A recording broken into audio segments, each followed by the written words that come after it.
कहानी का ये 36वां भाग देखने से पहले इसके पहले सभी भाग अवश्य देखें। अभी विधान कुछ जवाब देता कि तीखी आवाज में कॉल बेल बजने लगी। बाहर का गेट जोर जोर से खटखटाया जा रहा था। इतनी रात में कौन आ गया? विधान होठों में बुदबुदाया और उसने रिया के चेहरे की तरफ देखा। उसने देखा कि रिया के मुंह पर हवाइयां उड़ रही थी। उसका चेहरा पीला पड़ गया था। वो उस पर ध्यान देता तब तक उसके पापा की आवाज सुनाई दी। विधान। वो तेजी से बाहर निकल गया। उसके पापा घबराए हुए हॉल में खड़े हुए थे। इतनी रात में कौन आया है? रिया कहाँ है? उन्होंने घबराते हुए पूछा। तो विधान बोला, रिया बेडरूम में है पापा। आप परेशान मत होइए, मैं देखता हूँ, कहकर वो बाहर की तरफ बढ़ा। रुको, मैं भी तुम्हारे साथ चलता हूँ। उसके पापा भी उसके पीछे पीछे निकल आए। उसकी मम्मी की नींद भी खुल चुकी थी। उन्होंने 2-3 बार विधान और अपने पति को आवाज दी, पर उन लोगों ने सुनी नहीं। कौन है? विधान ने ऊंची आवाज में पूछा। जरा बाहर आइए, हम लोग लोकल पुलिस स्टेशन से आए हैं, बाहर से कोई तेज आवाज में बोला। विधान ने बाहर की तेज लाइट जला दी और बड़े से गेट की छोटी विंडो खोली। बाहर 2 कारें और एक जीप खड़ी थी, जिसमें लगी नीली बत्ती जल बुझ रही थी। 2 लंबे चौड़े व्यक्ति ही पुलिस यूनिफॉर्म में थे। बाकी 6 लोग सादे कपड़ों में थे। विधान ने अपने पापा की तरफ देखा तो उन्होंने उसे हाथ से पकड़कर पीछे कर दिया और खुद आगे बढ़कर गेट खोल दिया। पुलिस वर्दी वाला व्यक्ति आगे बढ़ आया और बोला, हेलो सर, मैं आपके क्षेत्र का एसएचओ अनिल जाधव हूँ। और ये आपकी बहू है, जरा उन्हें बुला दीजिए। विधान के पापा बोले, जी लेकिन क्या हुआ है? क्या कर दिया रिया ने? प्लीज बताइए ना। वो रिया का नाम सुनकर घबरा गई। सर, अभी आपको सब कुछ पता चल जाएगा। वो थोड़ा नजदीक आ गया और शांत स्वर में बोला, थोड़ी सी पूछताछ करनी है, घबराने वाली कोई बात नहीं है। अगर उनका इन्वॉल्वमेंट नहीं होगा तो 2-4 बातें पूछकर हम लोग लौट जाएंगे। ओके, आप चाहें तो अंदर आ जाइए, मैं रिया को बुलाता हूँ, विधान ने उससे कहा। घबराहट तो उसे भी हो रही थी। उसे लगा रिया कोई एक्सीडेंट वगैरह करके आई है। जिस तरह से पुलिस वाले कुछ बता नहीं रहे थे, उससे उसे डर लगने लगा था। पुलिस इंस्पेक्टर दूसरे लोगों को वहीं रुकने का इशारा कर विधान के साथ अंदर चला आया। विधान के पापा ने उसे बिठाया और विधान से रिया को बुलाकर लाने को कहा। रिया। विधान ने रिया को आवाज लगाता जैसे ही अपने बेडरूम में घुसा। उसने देखा रिया एक तरफ खड़ी कांप रही थी और उसकी आंखों से आंसू बह रहे थे। प्लीज विधान, मुझे बचा लो, मुझे बाहर नहीं जाना। उन लोगों को मत बताना कि मैं घर पर हूँ, वो गिड़गिड़ाती हुई बोली। उन्होंने तो कुछ कहा ही नहीं, वह बस तुमसे बात करना चाहते हैं, विधान हैरत से बोला। मैं नहीं बात करना चाहती, तुम उन्हें बता दो कि मैं घर पर नहीं हूँ। वो गुस्से से फट पड़ी। तो विधान बोला, ऐसे नहीं होता है रिया, जब तुमने कुछ किया ही नहीं तो डर क्यों रही हो? तुम परेशान मत हो, डरो मत, मैं तुम्हारे साथ हूँ। और जो कुछ भी पूछेंगे हमारे सामने ही तो पूछेंगे। रिया बोली, मैं नहीं जाऊंगी। तो विधान हैरानी से बोला, क्या? लेकिन क्यों? क्या किया है तुमने? उसका दिल तेजी से धड़कने लगा। रिया की हालत देखकर वो मन ही मन डर गया था। रिया बोली, मैं तुम्हें सब कुछ बता दूंगी, बस तुम इन लोगों को यहाँ से जाने को कह दो। प्लीज विधान, प्लीज, इन लोगों को वापस भेज दो। ऐसा नहीं हो सकता, वो लोग तुमसे कुछ बात करने आए हैं। क्या तुमसे कोई एक्सीडेंट हो गया? अगर ऐसा है तो डरो मत, हम लोग हैं तो। पापा भी वहीं बैठे हैं। चलो मिलो उनसे, तुमसे बात करके वो लोग चले जाएंगे।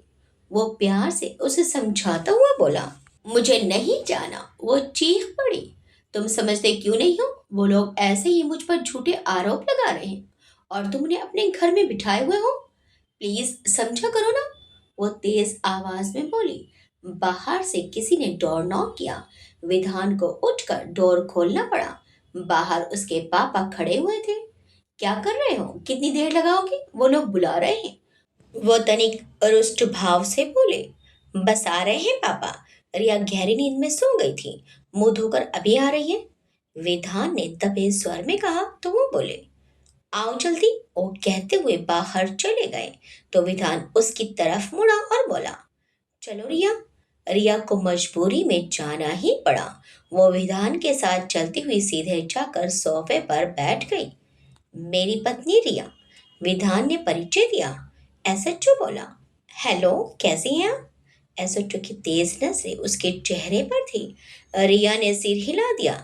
मैडम, एक इंसिडेंट की वजह से हमें आपसे कुछ पूछना था। वो उसकी आंखों में झांक कर बोला, आप आज दोपहर में कहाँ थी?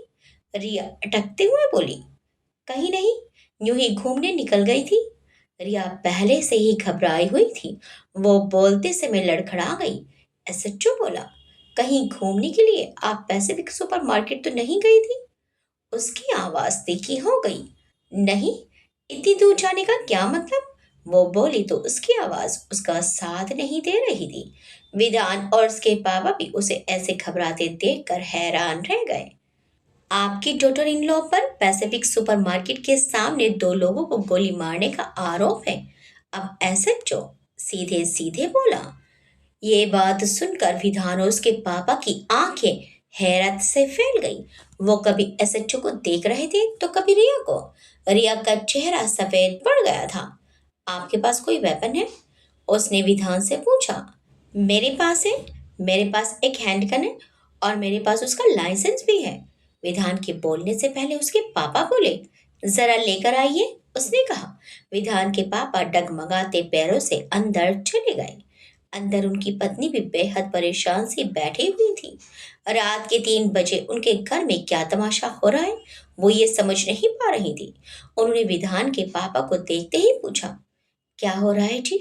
आधी रात में कौन आया है? वो उन्हें परेशान देखकर बोली, तुम परेशान मत हो। वो दरअसल ऑफिस का कुछ काम रह गया था, इसलिए कुछ काम है। और तुम उठकर क्यों बैठ गई? लेटकर सोने की कोशिश करो। उन्होंने उनसे बातें छुपा ली। वो अपनी ड्रॉर खोलकर कुछ तलाश रहे थे। क्या ढूंढ रहे हो आप? वो चिंता करते हुए बोले। वो बोले, कुछ पेपर्स देख रहा हूँ, तुम सो जाओ। उनके चेहरे पर परेशानी की लकीरें साफ दिख रही थी। दराज से उनकी रिवॉल्वर गायब थी। वो कांपते कदमों से वापस आए। कुछ तो ऐसा था जो उनकी समझ में नहीं आ रहा था। कोई बात ऐसी जरूर थी जो वो पुलिस वाला उनसे छुपा रहा था। मेरी रिवॉल्वर घर पर नहीं है, वो बाहर आकर बोले तो उनकी बात सुनकर एसएचओ मुस्कुराया, जैसे उसे वो बात पहले ही पता हो। वो बोला, रिया, आपको हमारे साथ पुलिस स्टेशन चलना पड़ेगा। लेकिन विधान ने कुछ कहना चाहा। देखिए, हम इन्हें अरेस्ट कर रहे हैं। इन्हें धारा सूर्यवंशी और उनके ड्राइवर को गोली मारकर घायल करने के जुर्म में अरेस्ट किया जा रहा है। एसएचओ की बात सुनकर विधान का मुंह खुला का खुला रह गया। क्या? उसने विश्वास भरी आंखों से रिया की तरफ देखा, जो मुंह नीचे किए सुबक रही थी। आप चाहे तो वकील से बात करके इनकी जमानत की कोशिश कर सकते हैं। हालांकि इतनी आसानी से इनकी जमानत हो नहीं पाएगी। रघुवीर सूर्यवंशी जी इन्हें जमानत पर छूटने नहीं देंगे। कि अगर वो बाहर की तरफ मुड़ा और जोर से आवाज लगाई, 2 महिला कांस्टेबल जेब से निकलकर आगे बढ़ आई। चलिए मैडम, एसएचओ ने व्यंग भरे अंदाज में रिया से कहा। लेकिन आप ऐसे कैसे ले जा सकते हैं इसे? विधान तेजी से आगे आकर बोला। लेकिन उसके पापा खामोश खड़े नफरत भरी आंखों से रिया को देख रहे थे। आप चाहे तो हस्बैंड होने के नाते इनके साथ चल सकते हैं। वो थोड़ा नर्म पड़ गया। दोनों महिला कांस्टेबल ने उसके हाथ पकड़े और उसे उठाने लगी। छोड़ो मुझे, मैं कहीं नहीं जाऊंगी। अचानक रिया चीखने लगी। मैडम को समझाइए, हमसे कॉपरेट करेंगी तो इनके लिए अच्छा रहेगा, वरना हमें जबरदस्ती करनी पड़ेगी। उसके स्वर में धमकी थी। सर, हम लोग अपनी कार से जा सकते हैं क्या? विधान ने एसएचओ से पूछा। नहीं, वो सख्ती से बोला। हम आपसे बहुत तमीज से बात कर रहे हैं, आप इस बात को समझिए। अगर आप लोग नक्शेबाजी दिखाएंगे तो फिर मुझे भी पुलिस से हथकंडे अपनाने पड़ेंगे। जेब में ही चलना पड़ेगा। मर्जी आपकी है, राजी से चले या जबरदस्ती? वो कड़े स्वर में बोला। विधान की मम्मी इतनी सारी आवाजें सुनकर धीरे धीरे चलती हुई बाहर निकल आई थी और सारी बातें सुनकर बहुत चक्के सी खड़ी हुई थी। उन्हें रिया बिल्कुल पसंद नहीं थी, लेकिन विधान की वजह से उन्होंने उसे अपना लिया था। वो उससे दिल से तो जुड़ नहीं पाई थी, लेकिन फिर भी अपनी बहू जरूर मानने लगी थी। उन्होंने सब कुछ सुन लिया था और सब कुछ जानकर उन्हें बहुत धक्का लगा था। अपने बेटे के बारे में सोचकर उन्हें बहुत बुरा लग रहा था। रिया को उन महिला कांस्टेबल द्वारा जबरदस्ती पकड़कर ही ले जाना पड़ा। वो अपने आप जाने को तैयार नहीं थी। उसने पहले जाने में ही हाय तौबा मचाई और फिर बाद में कपड़े चेंज करने के लिए कहने लगी। लेकिन एसएचओ भी उसके नखरे देखकर परेशान हो चुका था। उसने महिला कांस्टेबल को इशारा किया और वो रिया को खींचते हुए ले गई और फिर घुड़ा कर जेब में बैठा दिया। विधान उसके साथ आना चाहता था, लेकिन उन्होंने उसे अपनी कार से आने को कहा और वो रोती चीखती रिया को लेकर चलते बने। शोर शराबे से आसपास के घरों की दो चार खिड़कियां खुली और फिर बंद हो गई। आसपास सारे लोग उच्च वर्ग के थे, जिन्हें किसी बात से ज्यादा फर्क नहीं पड़ता था। रिया के पुलिस स्टेशन पहुंचते ही उसे धारा और ड्राइवर सुरेश को गोली मारकर घायल कर देने की जांच करने वाली टीम के हवाले कर दिया गया। विधान पीछे पीछे ही पहुंच गया था। वहां जाकर उसे सारी बातें पता चली। पुलिस टीम रात में ही उसे अपने साथ लेकर जाने लगी। विधान उनसे बात कर रहा था। रिया वहां भी शोर मचाने लगी तो टीम लीडर डीसीपी ने उसे डपट कर चुप करा दिया। ओ मैडम, खाम खा के नखरे मत दिखाओ। अभी हथकड़ी लगा देंगे तो सारी अकड़ निकल जाएगी। ये तो शुक्र मनाओ कि तुमने जिसे गोली मारी है वो तुरंत चिकित्सा मिल जाने की वजह से जिंदा है, वरना मर्डर के चार्जेस लगे होते तुम पर। वो बहुत कठोर स्वर में बोले। आपको कैसे मालूम है कि मैंने गोली मारी है उसे? वो चीखते हुए बोली। बिना बात मुझ पर एलिगेशन लगा रहे हो। अभी मेरा एडवोकेट आएगा, वही बात करेगा तुम लोगों से। यूं उसने अपनी उंगलियां नचाई। यूं निकल जाऊंगी मैं यहाँ से। बड़े घर के लोगों को देख लिया और खामखा पैसे ऐंठने के लिए उन्हें फंसाने लगे। चिल्लाते चिल्लाते उसका स्वर लड़खड़ा गया। अपने पैसे करो, आप अपने पास रखो। अपराधी हो तुम, सो बिहेव योरसेल्फ। उन्होंने कड़ी आवाज में कहा। कितने तो चश्मदीद गवाह हैं जो तुम्हें देखते ही पहचान लेंगे, और अपने फादर इन लॉ की हैंडगन जो तुम वहीं फेंक आई थी, उस पर तुम्हारे फिंगरप्रिंट मिल जाएंगे। यूं उन्होंने भी रिया की तरह उंगलियां चलाई। यूं साबित होगा कि तुमने ही गन चलाकर रघुवीर सूर्यवंशी की बहू को मारने की कोशिश की है। डीसीपी भी उसके नखरे देख देख कर पक गए थे और उन्होंने भी उसकी इज्जत करना छोड़कर उसे तुम कहना शुरू कर दिया। वैसे भी उसका क्राइम साबित होने के लिए बस थोड़े से समय की जरूरत थी, वरना मुग्धा और ड्राइवर ने तो उसे गोलियां चलाते देखा ही था और आसपास दो चार लोग और भी थे जिन्होंने गोलीबारी करने के बाद उसे कार से भागते हुए देखा था। विधान, देखो ये लोग कैसी बातें कर रहे हैं मुझसे। तुम कुछ कहते क्यों नहीं? मैं तुम्हारे साथ घर चलूंगी, मुझे घर ले चलो। प्लीज मुझे बचा लो। अपने वकील को फोन करो, मैं जेल में नहीं जाना चाहती। वो विधान की शर्ट पकड़कर गिड़गिड़ाने लगी। विधान अभी भी शौक की स्थिति में था। घर से निकलते समय उसके पापा ने उसे रोकना चाहा कि वो भी साथ चल रहे, लेकिन वो रिया को ले जाते देख रुक नहीं पाया। थोड़ी देर में उसके पापा भी रात में ही वकील को लेकर पहुंच गए, लेकिन पुलिस टीम ने किसी की नहीं सुनी। वो रिया को वारदात की जगह ले जा रही थी। उन्होंने विधान के पापा से उनकी रिवॉल्वर का विवरण पहले ही पूछ लिया था, जिससे उन्हें ये कन्फर्म हो गया था कि ये रिया ने उसी वेपन से फायर किए थे। सुबह केशव जी मून पैलेस पहुंचे तो पूरे घर में सन्नाटा पसरा हुआ था। वो जाकर अपने कमरे में बैठ गए और रोज थोड़ी बहुत देर में किचन से अपने आप बिना कहे ही उनके लिए चाय आ जाती थी, लेकिन आज कोई झांकने भी नहीं आया। वो घूम कर पीछे के दरवाजे से किचन में पहुंचे तो देखा कि नीतू और रूपाली चुपचाप कुर्सियों पर बैठी थी। उन्हें ऐसे देखकर केशव जी बोले, क्या हुआ, तुम लोग ऐसे कैसे बैठी हो? जरा एक प्याला चाय पिला दो। कहकर केशव जी अंदर चले आए। रूपाली, चाय बना दे पंडित जी के लिए। नीतू ने थके स्वर में कहा और उठकर बाहर चली गई। क्या हुआ, तबीयत तो ठीक है? आज नीतू कैसे परेशान है? केशव जी आश्चर्य जताते हुए बोले। पंडित जी, आप कौन सी दुनिया में रहते हो? आपको पता नहीं कि धारा भाभी को गोली लग गई और वो हॉस्पिटल में भर्ती है? रूपाली ने तेज में आकर कहा। रूपाली की बात सुनकर केशव जी घबरा कर बोले, क्या क्या कह रही है तुम? वो हक बका गए। रूपाली गुस्से में बोली, क्यों? आप कल कहाँ थे? आपके सामने ही तो भाभी और मुग्धा दीदी मार्केट के लिए निकले थे। उसका स्वर गुस्से से ऊंचा हो गया। केशव जी उसकी बात सुनकर बोले, अरे, तुझे याद नहीं है? मालकिन ने मुझे पैसे देकर राम सिंह के गांव भेजा था। रूपाली ने असमंजस से पूछा, राम सिंह के गांव आप क्या करने गए थे? राम सिंह माली बीमार पड़ा है। उसे टाइफाइड बुखार बन गया है। कितने दिनों से आ ही नहीं पा रहा था। पैसों की कमी की वजह से इलाज नहीं हो पा रहा था। मालकिन को फोन करके बताया तो उन्होंने मुझसे पैसे भिजवाए थे। उन्होंने पूरी बात बताई। रूपाली ने अफसोस से सिर हिलाया। ओहो, फिर वो चुप हो गई। केशव जी बोले, लेकिन तू धारा के बारे में क्या बोल रही है? कैसी है वो? उसे गोली कैसे लग गई? किसने मारी? रूपाली उदास स्वर में बोली, ज्यादा कुछ नहीं पता। मार्केट में ही गोलीबारी में उन्हें गोली लग गई। अभी हालत ठीक नहीं है। सुरेश भैया को भी गोली लगी है। हम लोग घर छोड़कर जा नहीं सकते। मन बहुत बुरा हो रहा है। कुछ काम करने का मन नहीं कर रहा है। बेचारी धारा भाभी तो इतनी अच्छी है।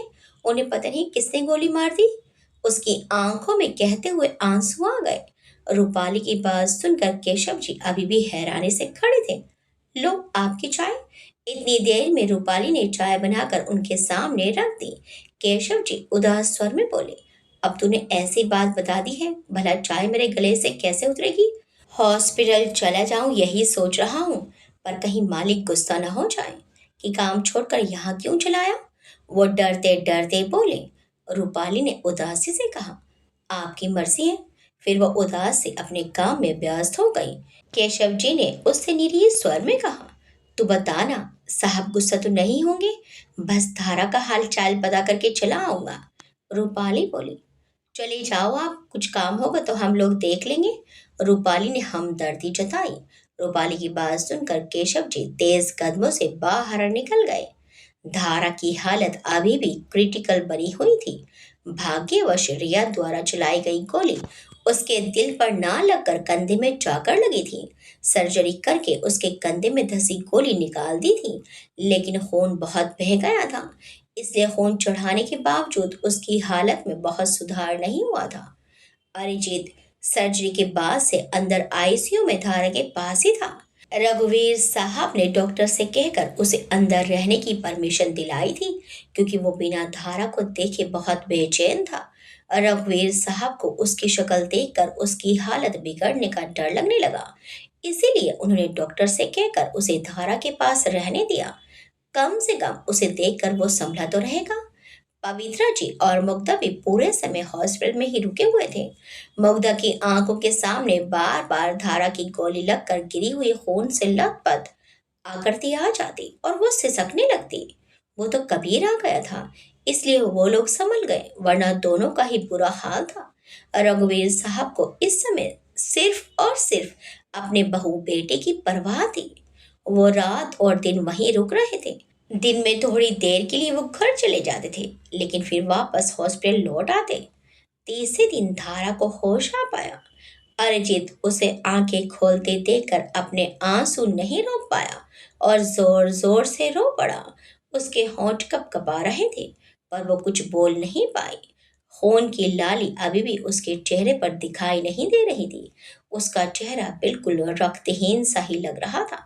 डॉक्टर ने आश्वस्त किया था कि अब वो धीरे धीरे रिकवर हो जाएगी। उसके होश में आते ही सारे सूर्यवंशी परिवार में खुशी की लहर दौड़ गई। जब से धारा के साथ वो घटना हुई थी, शायद ही किसी ने ठीक से खाना खाया हो। घर पर भी सब कुछ वैसे ही चल रहा था। मून पैलेस में सभी लोग उदास थे। हर किसी को उम्मीद थी कि धारा जल्दी ही स्वस्थ होकर घर वापस लौट आएगी। कबीर को वापस जाना पड़ा था, क्योंकि उसे वैसे भी छुट्टियां कम ही मिल पाती थी।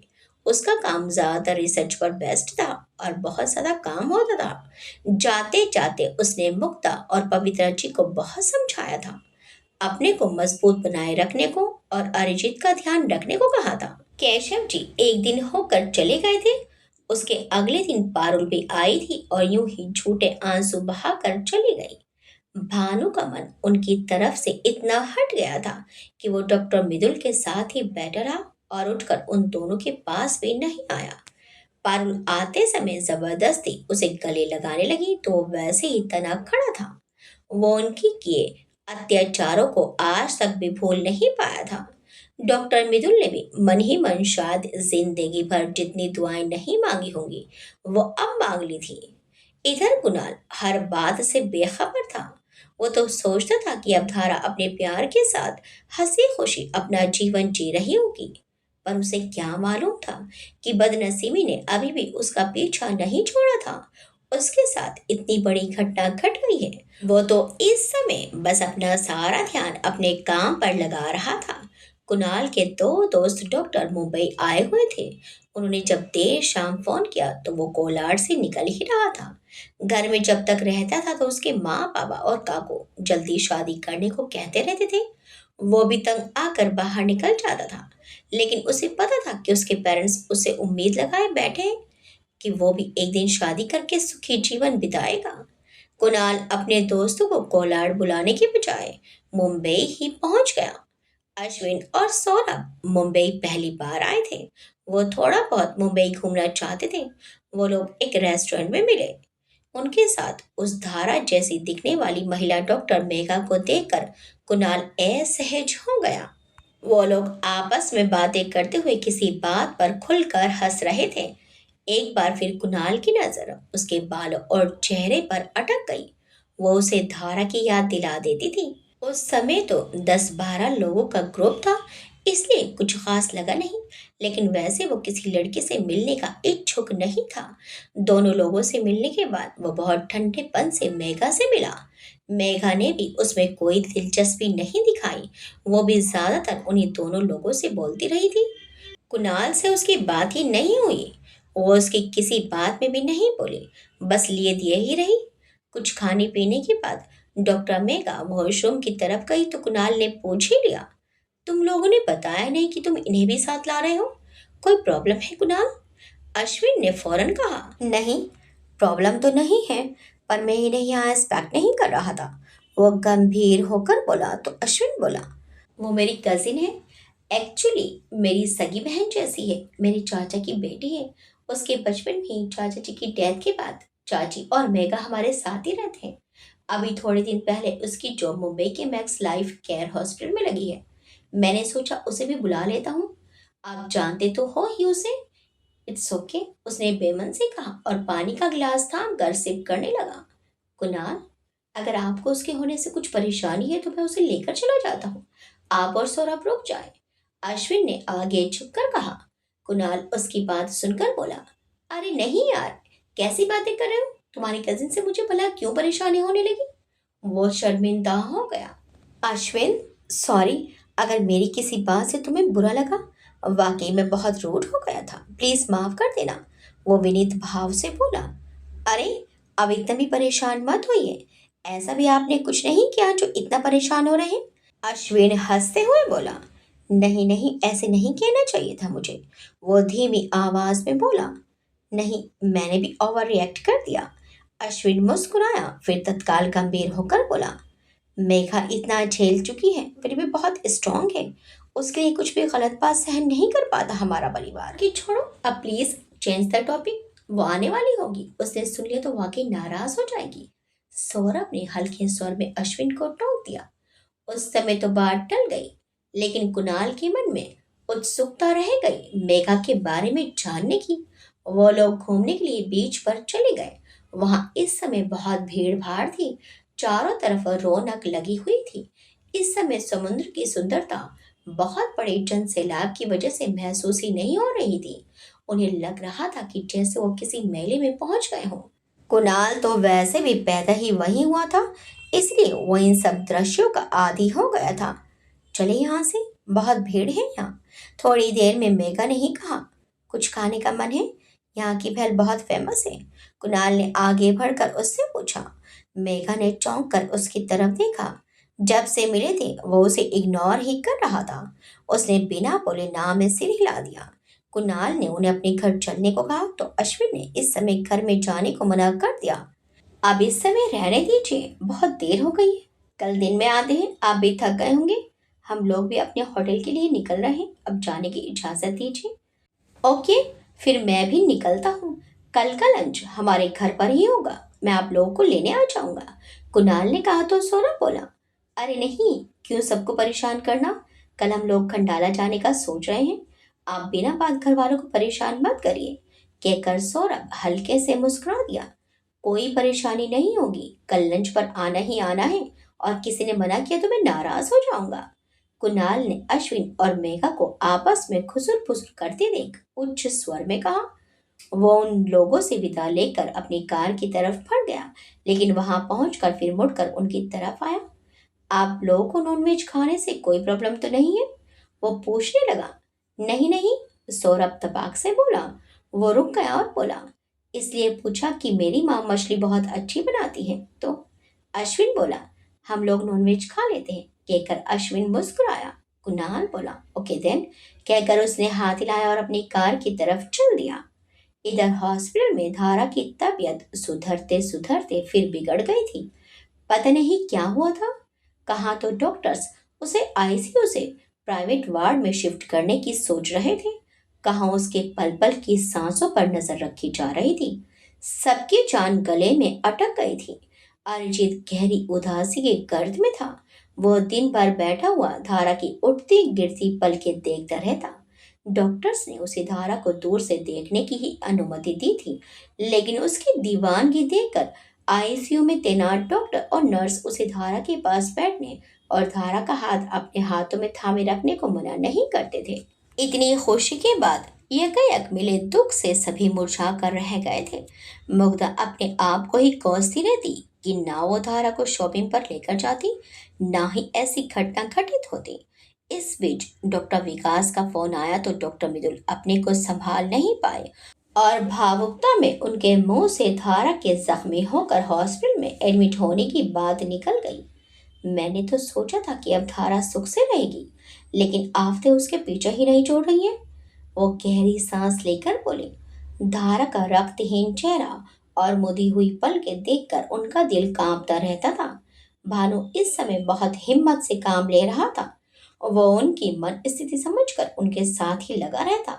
डॉक्टर विकास बोले, वो ठीक हो जाएगी, तुम परेशान मत हो। आखिर में वो तुम्हारी बेटी है। जब तुमने कभी हार नहीं मानी तो वो कैसे मान लेगी। डॉक्टर विकास ने उन्हें सांत्वना दी। डॉक्टर मृदुल पपक पड़ी। बहुत कठिनाई से उन्होंने अपने आप को संभाल रखा था। वो भानु के सामने कमजोर नहीं पड़ना चाहते थे। इस समय उन्हें बिल्कुल उस पिता की तरह तकलीफ हो रही थी, जिसकी बेटी जीवन और मौत के बीच झूल रही हो और वो कुछ नहीं कर पा रहे हो, बस असहाय से सब कुछ देख रहे हो। हालांकि रघुवीर साहब ने धारा के लिए बेस्ट मेडिकल फैसिलिटीज जुटा रखी थी, लेकिन उनका मन पता नहीं क्यों इतना विचलित हो रहा था। अरिजीत को जैसे कोई होश ही नहीं रह गया था। वो धारा के चेहरे पर आंखें जमाए निस्तब्ध से बैठा था। पहले तो सबने जिद करके उसे थोड़ा बहुत खिला भी दिया था, लेकिन जिस दिन से धारा की तबीयत बिगड़ी और उसे प्राइवेट वार्ड में शिफ्ट करते करते फिर आईसीयू में रोक लिया गया था, उस दिन से अरिजीत को कोई लाख कस्में देने के बावजूद कुछ भी खिला नहीं पाया था। वो सारा दिन वहीं एक तरफ बैठा रहता। डॉक्टर आते तो हटकर एक तरफ पड़े सोफे पर बैठ जाता और उन लोगों के जाते ही फिर धारा का हाथ थाम कर उसके पीले पड़े चेहरे को निहारता रहता, उससे बातें करता रहता। धारा की पलकें मुदी हुई थी, ऑक्सीजन लगी हुई थी और चेहरा बिल्कुल सफेद पड़ गया था। आईसीयू में दो डॉक्टर मौजूद थी और आपस में बातें कर रही थी। इन्हें जानती हो? नाम तो सुन रखा था, लेकिन देखा अभी है। उसने जवाब दिया। बहुत बड़ा बिजनेस है इन लोगों का। फायरिंग में घायल पेशेंट के हस्बैंड है वो। बहुत बुरा लग रहा है इनके हस्बैंड के लिए। तरस आ रहा है इनकी हालत देखकर। आईसीयू में बैठी डॉक्टर ने फुसफुसाते हुए साथी डॉक्टर से कहा। दूसरे डॉक्टर की नजरें भी उन दोनों पर ही थी। अगर इनकी वाइफ को कुछ हो गया तो कैसे रह पाएंगे। चुप करो, फालतू बातें मत करो, किसी ने सुन लिया तो प्रॉब्लम हो जाएगी। दूसरी डॉक्टर ने हल्के से टोका। अरिजीत सबसे बेखबर धारा का हाथ पकड़े धीमे धीमे बुदबुदा रहा था। प्लीज धारा, अब तो इतने दिन हो गए, कब आंखें खोलोगी। एक बार मेरी तरफ देख लो प्लीज धारा। इतने दिनों तक मैंने तुम्हारा इंतजार किया है। अब तुम मुझे छोड़कर नहीं जा सकती। धारा, तुम तो मेरी हर बात सुनती हो, अब क्यों नहीं सुन रही?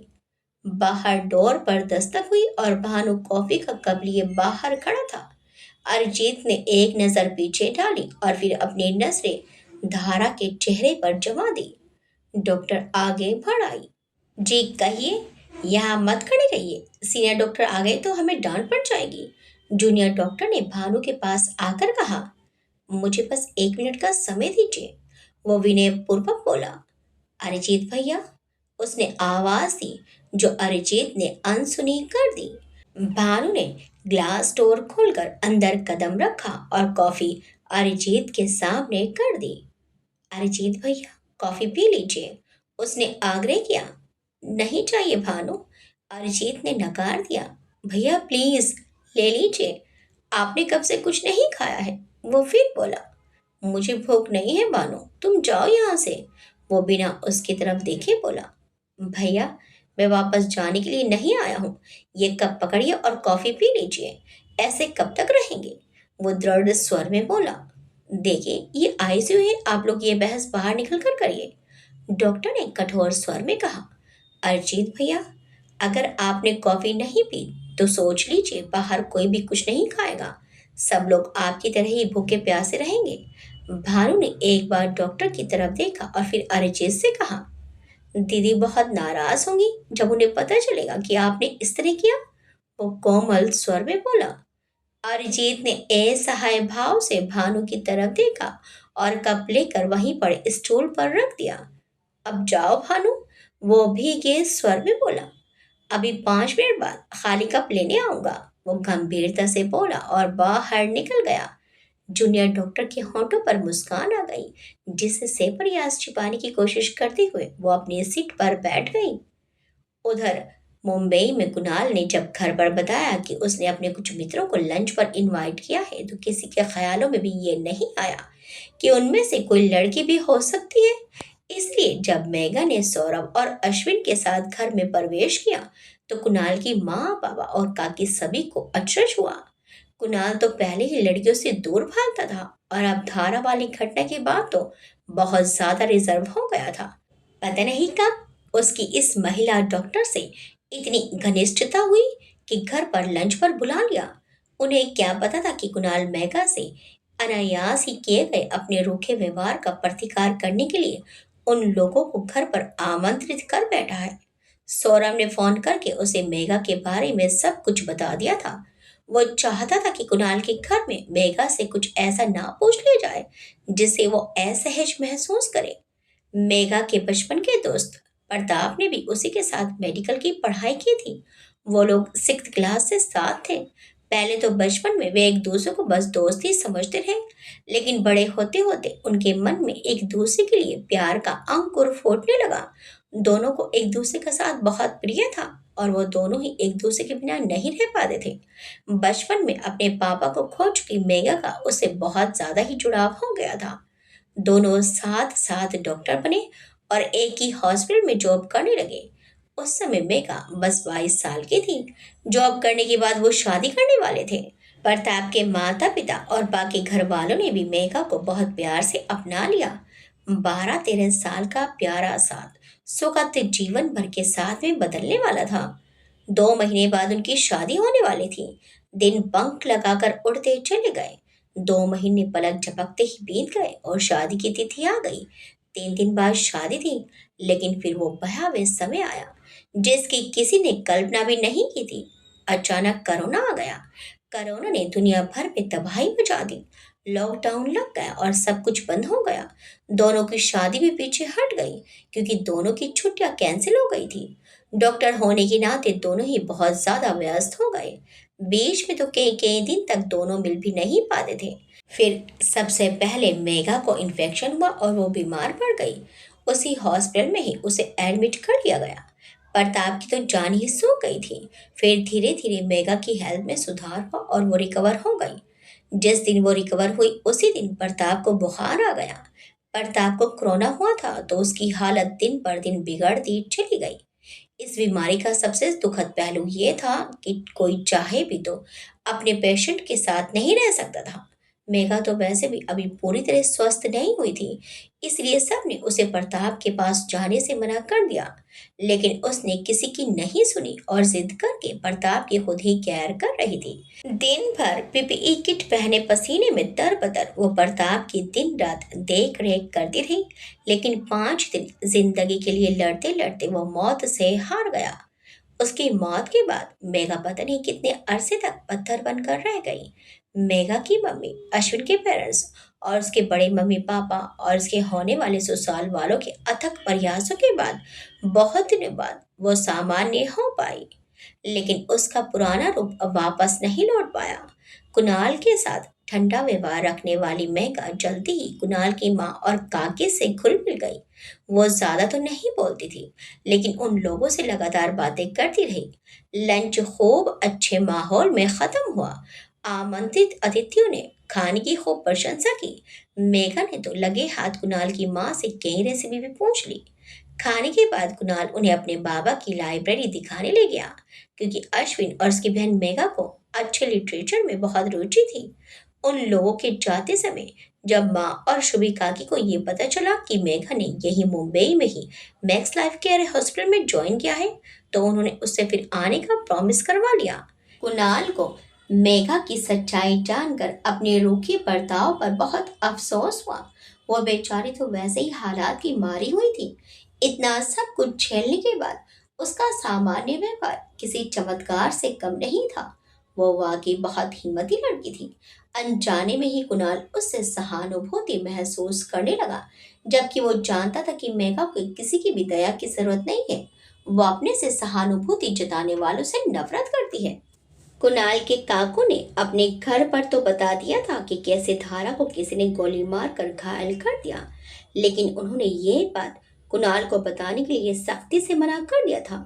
मन में धारा के लिए कोई बुरी भावना ना होते हुए भी वो लोग धारा से दूर ही रहना चाहते थे। वो नहीं चाहते थे कि कुणाल फिर उसी दर्द से गुजरे। वो लोग यही चाहते थे कि कुणाल अपने जीवन में आगे बढ़ जाए और किसी को जीवन साथी बनाकर खुशी से रहे। मेघा को देखकर उनके मन में एक नई उम्मीद जागी थी, लेकिन उसके बारे में सुनकर उनकी उम्मीद फिर टूट गई। वह कुणाल के लिए एक साधारण लेकिन सामान्य लड़की चाहते थे, जो सिर्फ और सिर्फ कुणाल के लिए जिए, उसे ही पसंद करे। उसके दिल और जीवन में सिर्फ वही होना चाहिए। इधर हॉस्पिटल में रात काफी बीत गई थी। पता नहीं कितना समय था जब धारा की कराह की आवाज से अरिजीत की नींद टूट गई। वो अब लग धारा की तरफ देख रहा था। अचानक वो छटपटाने लगी। अरिजीत घबरा कर उसको शांत करने की कोशिश कर रहा था। डॉक्टर मिस, सुनिए। डॉक्टर भी लगातार ड्यूटी करते हुए ऊँघने लगे थे। अरिजीत की आवाज से चैतन्य हो उठे। दोनों फटाफट उसके पास चले आए। धारा का छटपटाना देखकर वो दोनों ही घबरा गए। मैं इन्हें देखती हूँ, आप पीछे हट जाइए। शी इज सिकिंग, इनकी पल्स गिर रही है, तुम सर को फोन करके बुला लो। वो बहुत घबरा गई। उसने धारा को संभालते हुए अपने साथी डॉक्टर से कहा। दूसरी डॉक्टर फोन की तरफ भागी। उसे पता था कि ये वीआईपी पेशेंट है, कुछ हो गया तो चीफ डॉक्टर छोड़ेंगे नहीं। 2 मिनट बाद ही हड़बड़ाए हुए डॉक्टर ग्लास डोर खोलकर अंदर चले आए। क्या हुआ? अभी तक तो स्टेबल थी कंडीशन। वो पास आकर धारा को चेक करने लगी। मिस्टर सूर्यवंशी, आप बाहर जाएं, उन्होंने कोमल स्वर में अरिजीत से कहा। लेकिन अरिजीत की विस्फारित नजरें छटपटाती हुई धारा पर जमी हुई थी। धारा का ब्लड प्रेशर गिर रहा था। हार्ट रेट मॉनिटर पर नजर डालते हुए डॉक्टर ने जूनियर डॉक्टर से इंजेक्शन तैयार करने को कहा। क्या हो गया है उसे? अरिजीत ने तड़प कर पूछा तो डॉक्टर साहब बोले, अरे आप अभी तक यहीं हैं, बाहर जाइए, घबराइए मत, सब कुछ अंडर कंट्रोल है। डॉक्टर ने दिलासा दिया। जूनियर डॉक्टर ने इंजेक्शन तैयार कर लिया था और उसने आगे बढ़कर लगाना चाहा तो डॉक्टर साहब ने अपने हाथ में ले लिया और अपने आप लगाने लगे। इंजेक्शन देने के बाद वो धारा की कलाई अपने हाथ में लेकर उसकी पल्स रेट चेक करने लगे। उनकी नज़र मॉनिटर पर भी थी। थोड़ी देर बाद धारा की सांसें व्यवस्थित रूप से चलने लगी। वो फिर भी 5 मिनट तक वहीं रुके रहे। अरिजीत इतनी देर से खड़ा ही था। थोड़ी देर बाद डॉक्टर उठे तो अरिजीत को देखकर उन्हें बहुत तरस आया। पेशेंट के साथ वो भी बीमार ही लग रहा था। अस्त व्यस्त हालत, बाल बिखरे हुए थे, लेकिन उसे अपना होश ही कहाँ था। मिस्टर सूर्यवंशी, कुछ नहीं होगा उन्हें, आप अपने आप को संभालिए, ऐसे तो आप भी बीमार पड़ सकते हैं। उन्होंने सहानुभूतिपूर्ण ढंग से कहा। वो होश में क्यों नहीं आ रही है डॉक्टर? वो रोंदे स्वर में बोला। कब बोलेगी वो? बोलेगी, बहुत जल्द बोलेगी, आप पेशेंस रखिए। कभी कभी ऐसा हो जाता है, लेकिन आप विश्वास रखिए, वो हमारी निगरानी में है और बहुत जल्द ठीक हो जाएगी। अरिजीत हताश भाव से धम से सोफे पर बैठ गया। डॉक्टर धीमी आवाज में अपने जूनियर से बात करने लगे। शायद वो उन्हें अरिजीत को इस तरह अंदर रखने पर डांट रहे थे, लेकिन उनके जूनियर स्वयं देख रहे थे कि वो अरिजीत को खुद भी बाहर नहीं भेज पाए। इसलिए उन्होंने चुपचाप सिर झुकाकर उनकी फटकार सुन ली। डॉक्टर के निकलने के बाद दोनों आकर अरिजीत के पास बैठ गए और उसे धैर्य रखने को कहने लगे। सुबह केशव जी अपने घर से निकलने लगे तो पारुल ने उन्हें टोक दिया। क्यों जी, आपने बताया नहीं कि धारा को होश आया कि नहीं? केशव जी ने मुड़कर ध्यान से उनका चेहरा देखा। पारुल को कब से धारा की फिक्र होने लगी? एक बार के बाद दोबारा वहां गई नहीं और ना ही उन्हें जाने दिया। ऐसे क्या मुंह देख रहे हो? वो उसे खड़ा देखकर बोली। कुछ नहीं, वो चलने को उद्यत हुए। धारा को होश आ गया क्या? नहीं, वो मुड़े नहीं, चलते चले आए। पारुल का मूड समझना उनके वश की बात नहीं है। कहाँ तो सगापन दिखाने के लिए उसकी शादी में लगभग बिना बुलाए ही पहुंच गई थी, और अब जब धारा जिंदगी और मौत के बीच में झूल रही है तो दोबारा उसके पास भी नहीं गई। लेकिन वह खुद भी तो धारा से मिलने की हिम्मत नहीं जुटा पाए। पारुल ने मना कर दिया और वो मान गए। पारुल कौन सा उन्हें देखने आ रही थी कि काम के लिए शहर में रहने के दौरान वो कहाँ जा रहे हैं और क्या कर रहे हैं। पवित्रा जी अपने बेडरूम में पड़ी आरामदायक कुर्सी पर उदास बैठी थी। इतने दिनों से मून पैलेस में कोई मुस्कुराया भी नहीं था। गुरुजी ने तो कहा था कि ये लड़की उनके परिवार के लिए बहुत भाग्यशाली रहेगी, फिर धारा और अरिजीत को ये सब क्यों झेलना पड़ रहा है? उनका मन था कि वो जाकर गुरुजी से मिले और उनसे इन आ पड़ी आफत के बारे में बात करें, लेकिन गुरुजी इस समय बहुत व्यस्त थे और वो भी टाइम नहीं निकाल पा रही थी। सबको धारा की चिंता लगी हुई थी। वो भगवान से लगातार उसके अच्छे होने की प्रार्थना कर रही थी। ये अजीब ही था, जिस लड़की से उन्हें शदीद नफरत थी, आज उसके जीवन की सलामती के लिए हर पल भगवान से प्रार्थना कर रही थी। और जिस लड़की को अपना इतना प्यार दिया, सम्मान दिया, अपने बच्चों की खुशियों की परवाह किए बिना उसे अपने घर की बहू बनाया, उसकी हर उल्टी सीधी बात को सपोर्ट किया, आज उस लड़की से उन्हें शदीद नफरत हो रही थी। वो सोचती थी कि धारा के आने के बाद सब बिगड़ गया, पर सच तो ये था कि रिया के इस घर में आने के बाद सब बिगड़ गया। वो अकेली कमरे में बैठी घंटों तक आत्म मंथन करती रहती और भगवान से धारा के ठीक होने की प्रार्थना करती रहती। घर की हालत बहुत खराब थी। धारा के साथ साथ अरिजीत की हालत से पूरा परिवार व्यथित था। रघुवीर साहब सारा काम छोड़कर हॉस्पिटल के चक्कर लगा रहे थे। आजकल फैक्ट्री और किसी काम की तरफ उनका बिल्कुल ध्यान नहीं था। यहाँ तक कि वो लोगों की कॉल भी अटेंड नहीं कर रहे थे। उनका इकलौता बेटा फिर बुरे हाल में था। वो दिन भर इधर डॉक्टर और एक्सपर्ट से बात कर रहे थे और उनसे धारा के ट्रीटमेंट से संबंधित जानकारी शेयर कर रहे थे। सभी लोगों ने यही कहा था कि धारा धीरे धीरे रिकवर हो जाएगी, उसका इलाज बिल्कुल सही चल रहा है, जल्दी वो रिस्पॉन्ड करने लगेगी। इधर विधान की लाख कोशिशों के बाद रिया को हिरासत में लेकर उसे जेल भेज दिया गया। जिस वेपन से हमला किया गया था वो आइडेंटिफाई हो गया था। वहां कई सारे लोग थे जो रिया को पहचान सकते थे। रिया ने कड़ी चिढ़े और सारे सबूतों के बाद भी अपने मुंह से ये स्वीकार नहीं किया कि वो धारा के पीछे वहां गई थी और उसी ने ड्राइवर और धारा के ऊपर फायर किया था। अपनी मर्जी से बोलने के बाद वो पुलिस के सवालों के आगे चुप हो जाती थी। विधान के मम्मी पापा बहुत झल्लाए हुए थे। उन्हें विधान का रिया के पीछे पीछे घूमना अच्छा नहीं लग रहा था। खासकर विधान के पापा ने जब से रिया को अरिजीत से बातें करते सुना था, वो उनके मन से बिल्कुल ही उतर गई थी। विधान की मम्मी उसके पापा से बोली, आप रोकते क्यों नहीं विधान को? सब कुछ छोड़कर उस औरत के पीछे घूम रहा है। कैसे रोकूं? सुने वो तब ना, लाख समझाया लेकिन समझ ही नहीं रहा है। वकील साहब कोशिश तो कर रहे हैं लेकिन उसे सब्र नहीं है। विधान के पापा ने निराश भाव से कहा। उसके पेरेंट्स ने भी तो सुन लिया होगा लेकिन कोई फोन तक नहीं आया उनका। यही पागल हो रखा है उसके पीछे। उनकी पत्नी ने चिढ़े हुए स्वर में कहा। तो वो बोले, क्या करेगा, आखिर शादी करके बैठा है, बीवी है उसकी। उसकी मम्मी बोली, और उसके मॉम डैड ने तो पहले ही उसे छोड़ दिया था। वो लोग सही हैं। इसके काम तो देखो। कौन माँ बाप ऐसी औलाद को पूछेंगे।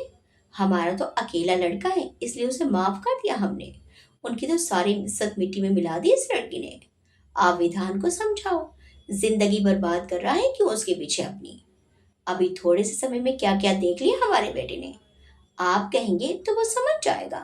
कुछ नहीं समझेगा वो। अंधा हुआ पड़ा है प्यार में लड़की के, जो जरा भी उसकी कदर के लायक नहीं है। वो नफरत भरे स्वर में बोले, आप गुस्सा मत करो।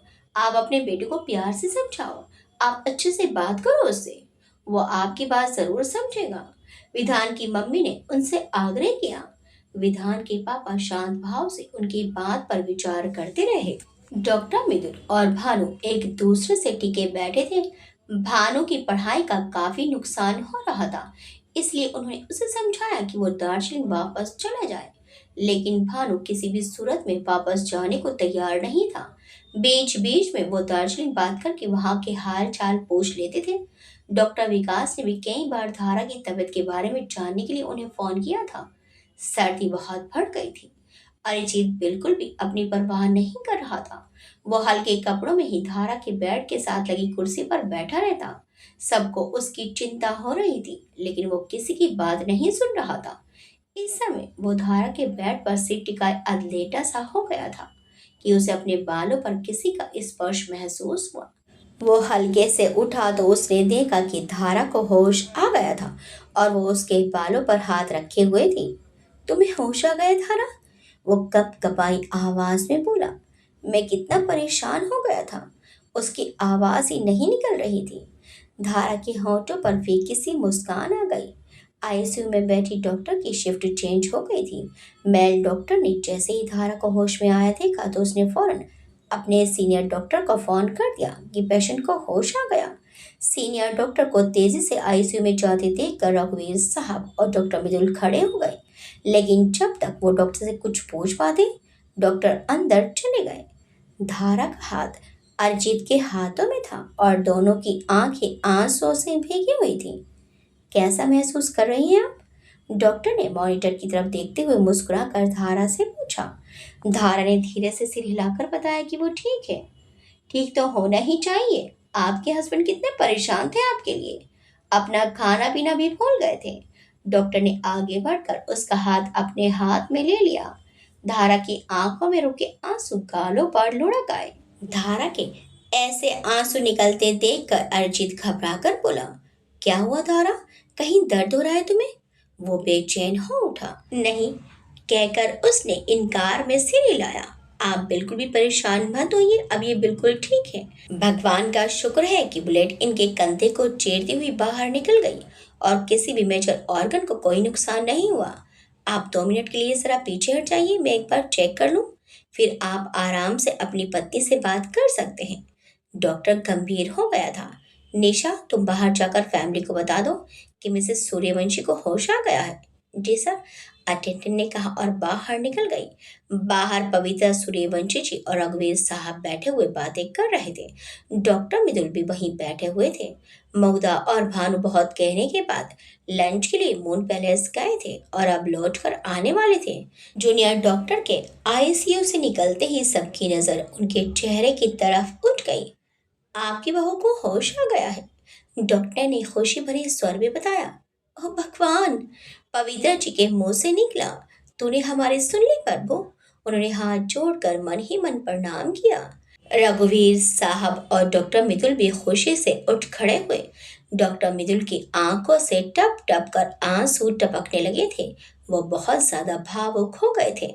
रघुवीर साहब ने उन्हें अपने गले से लगा लिया और उन्हें सांत्वना देने लगे। अभी डॉक्टर साहब उनका चेकअप कर रहे हैं, फिर आप लोग उनसे मिल सकते हैं। उनके मन की बात समझते हुए उन्होंने मुस्कुराते हुए कहा, एक बार धारा से मिल लीजिए। फिर सबका मुंह मीठा कराना है। आप पवन को मिठाई लेने भेज दीजिए, पवित्रा जी ने रघुवीर साहब से कहा। धारा के होश में आने की खबर से सबके चेहरे खिल उठे थे और तो और हॉस्पिटल का स्टाफ भी खुश हो गया था। आखिरकार उनकी मेहनत रंग लाई थी। इस वीआईपी पेशेंट के चक्कर में कितनी भाग दौड़ लगी हुई थी। धारा के बिल्कुल सफेद पड़े चेहरे पर नजर पड़ते ही डॉक्टर मितुल की आंखें भर आई।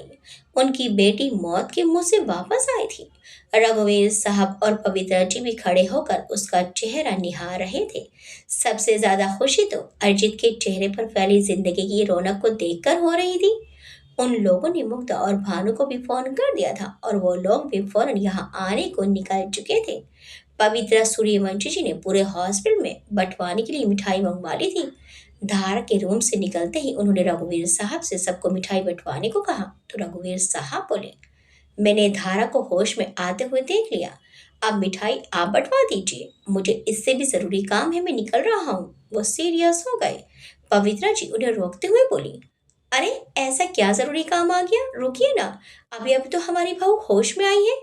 इसी दिन का इंतजार कर रहा था, अब जाकर उसके होश ठिकाने लगाने हैं जिसकी वजह से मेरी बहू की ऐसी हालत हुई। वो हल्के क्रोधपूर्ण स्वर में बोले, यह सुनिश्चित करना है कि वो औरत किसी तरह सजा पाने से बच ना पाए। उसकी हिम्मत कैसे हुई सूर्यवंशी परिवार को हाथ लगाने की। उसे ऐसी सजा दिलवाऊंगा कि आइंदा इधर देखने से पहले 100 बार सोचेगी। वो बहुत गुस्से में थे। सुनिए तो, थोड़ा शांत हो जाइए, पवित्रा जी ने उनके हाथ पकड़ते हुए कहा तो रघुवीर साहब बोले, नहीं, अब आप मुझे शांत रहने को नहीं कहेंगी। मैं उन लोगों की ऐसी तैसी कर दूंगा। वो तो अच्छा हुआ कि गोली धारा के कंधे पर लगी, लेकिन अगर दिल पर लग जाती या फिर कुछ और बुरा हो जाता तो हम क्या करते।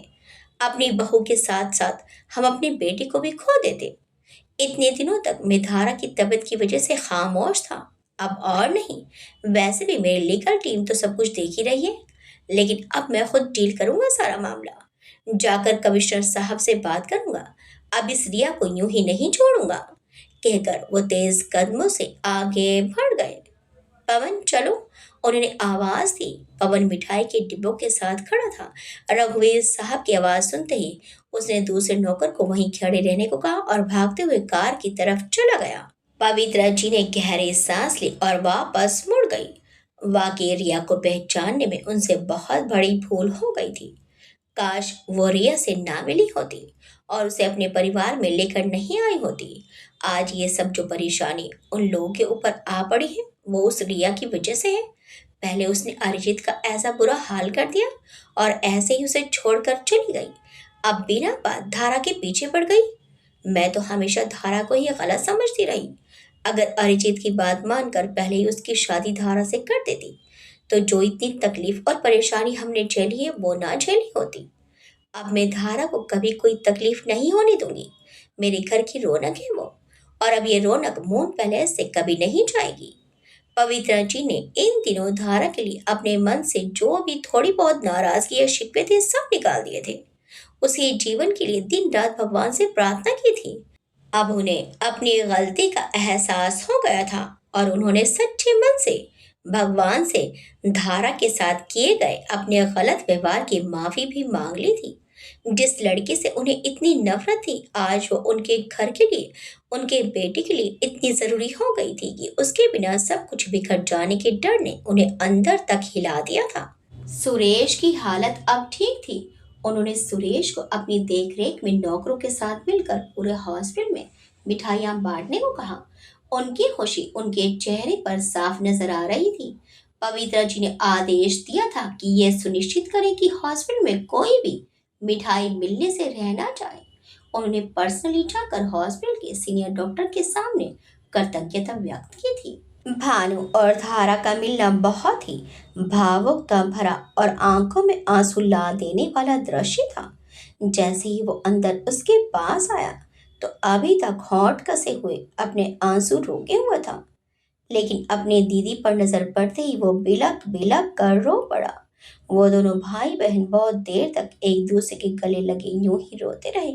फिर अरिजीत ने प्यार से उन दोनों को अलग किया और भानु को बाहों में समेटकर उसकी पीठ थपकने लगा। अरे, अब क्यों परेशान हो रहे हो?